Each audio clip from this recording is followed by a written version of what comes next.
家好，今天又要去唐人街觅食了。今天要介绍2家唐人街被米其林推荐的路边摊，那这2家店呢都是傍晚才开的。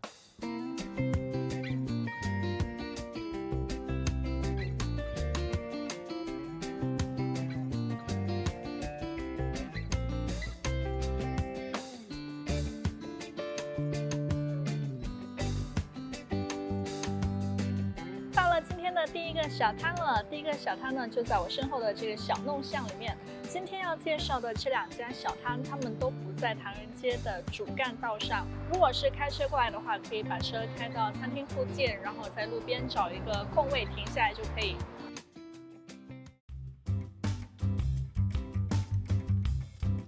今天打卡的第一家小摊叫做ก๋วยเตี๋ยวคั่วไก่สวนมะลิสาขา4แยกโรงพยาบาลกลาง，是一家60年老店，也是连续多年被米其林推荐的小摊。小摊在一个弄巷里，不太好找，一定要开着导航。他们家提供6道菜，不过来这里的食客好像都只为这碗ก๋วยเตี๋ยวคั่วไก่。ก๋วยเตี๋ยวคั่วไก่其实就是泰国版的鸡肉炒宽粉。这家小摊的特别之处是在于他们用炭火来炒。首先热锅下油，将鸡肉爆炒，再把宽粉一把扔进去，进行简单的调味后，快速炒散。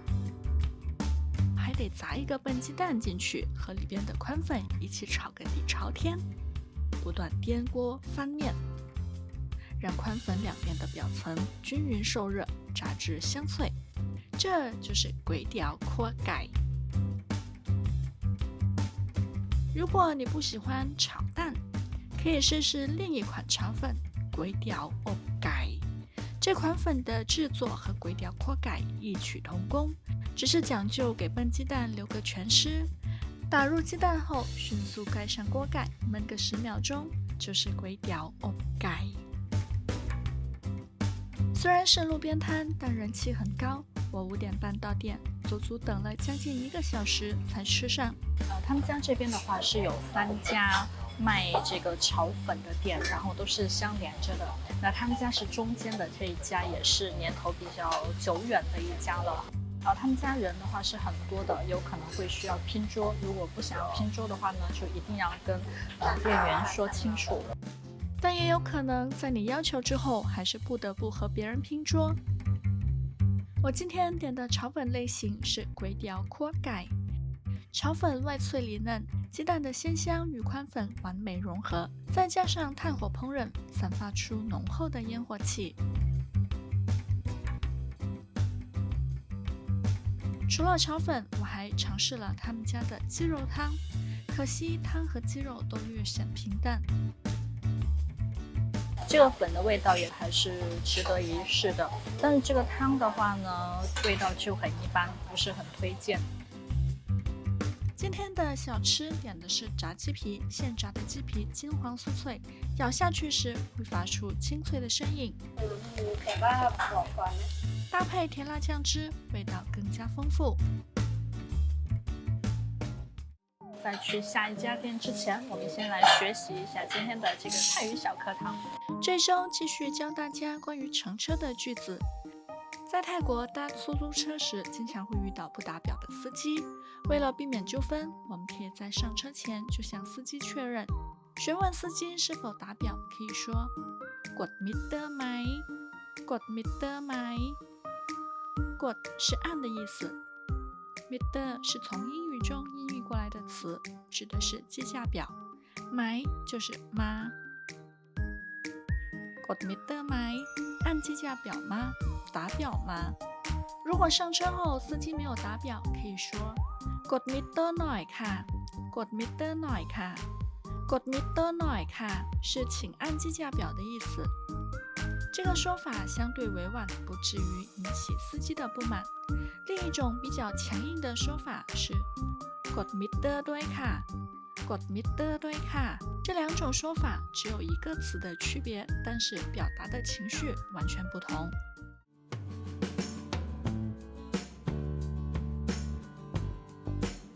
我没有到今天预计要打卡的第2家店，而是又进了另外一家粿条宽改。这家店呢就在刚才那家店的旁边，然后他们家的厨房正好是在从巷子走出来的路上。然后我走出来之后，看到他们家的这个小哥炒粉的这个火候实在是太吸引人了，忍不住又想进来尝一下，看看这2家的这个鸡肉炒粉有什么区别。这家店叫 N 粿条宽改，传闻这2家炒粉店的老板还是亲戚关系。他们家的选品更加丰富，像炒粉类，他们家可以加鸡肉，可以加猪肉，还有就是培根和虾都有，口味的话更加丰富。然后小吃的话呢，他们家除了有炸鸡皮以外，还有炸饺子，有炸鸡脆骨以及炸鸡肉等等。饮品上除了碳酸饮料，还提供泰式奶茶和各类果汁。可能是因为4位大厨同时在线，他们家上餐的速度很快，不到10分钟，炒粉、饮品和小吃都齐了。第2家炒粉店还有免费的汤提供，不过味道不怎么样。粉的话吃起来和刚才那家是差不多的，就是外脆里嫩的口感，里面的话是那种糯糯的感觉，然后表皮的话就是脆脆的。那火候上可能有一点点区别，刚才小摊上的粉的话，它是有一点焦的感觉。那这一家的话呢，它是炒到酥脆，但是没有到焦的程度。鸡肉的话呢，是这家炒的要更入味一点。那小摊上的鸡肉它是比较大块的，然后这家的鸡肉它切的稍微要薄一些，然后也更小块一些，所以它可能就更入味。在这家点的这个炒粉呢，是鸡肉培根炒粉，里边除了鸡肉以外还有培根。和第1家一样，炒粉也是可以搭配酱一起吃的。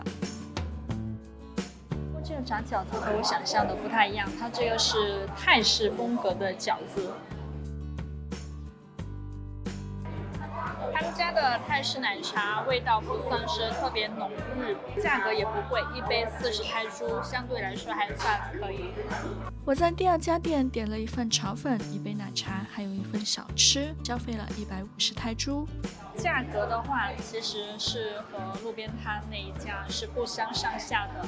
像粿条宽改那边是50泰铢，那他们家也是50泰铢。其他的就是根据不同口味，它的价格也是有一定的浮动。2家店的味道相当，价格也不相上下。综合环境、服务和速度等因素，我觉得第2家的性价比更高。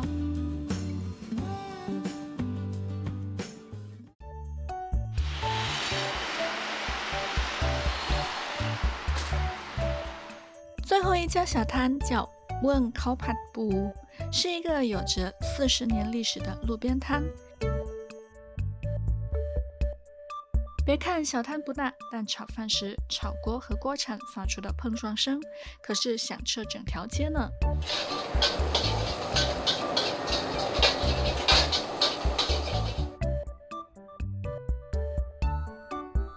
我发现唐人街的老字号餐馆都有一个共同的特点，就是他们的菜单都很少。像这家开了40多年的老店呢，也是他们家只有6道菜，就靠这6道菜吃了40多年。来到温烤ผัดปู，必点的自然是招牌蟹肉炒饭。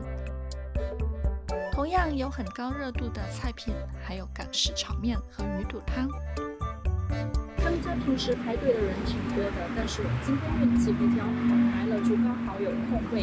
来的时候呢，前面还是排了好几个号的，但是上菜的速度还是很快，等了大概有20来分钟吧，然后我就吃上了。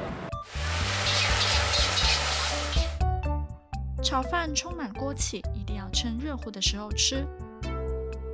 挤点柠檬，放点辣椒鱼露，泰国味十足。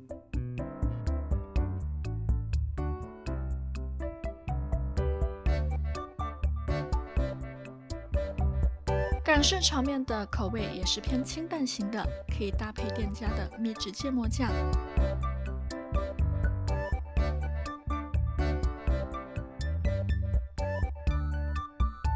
无论是炒饭还是炒面，里面都加了蟹肉，并且保留了蟹肉的原汁原味。最后来试一下鱼骨汤。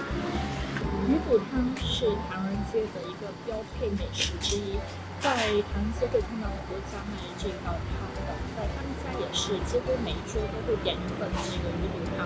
不过说实话，他们家的这个鱼骨汤算是唐人街做的比较好吃的那种，它里边的这个胡椒味也是有一点点浓。然后这个汤里边的话呢，就是有鱼骨、有蟹肉，它给了好多块蟹肉，然后还有这个香菇。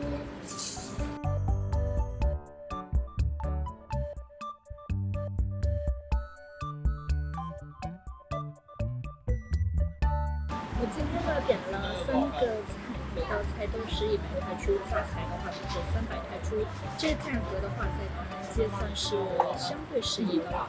翁家蟹肉炒饭虽然味道也不错，但没有惊艳到我。但常居泰国的朋友可以去试一试。今天原本计划打卡的2家店未能令我惊艳，而无意中走进的第2家店，竟然成为了我最想推荐给大家的美食宝藏。唐人街一带藏匿着许多宝藏餐厅，不仅是在唐人街的主道上，更深藏在旁边的小弄巷里。期待未来发现更多美味平价的美食来分享给大家。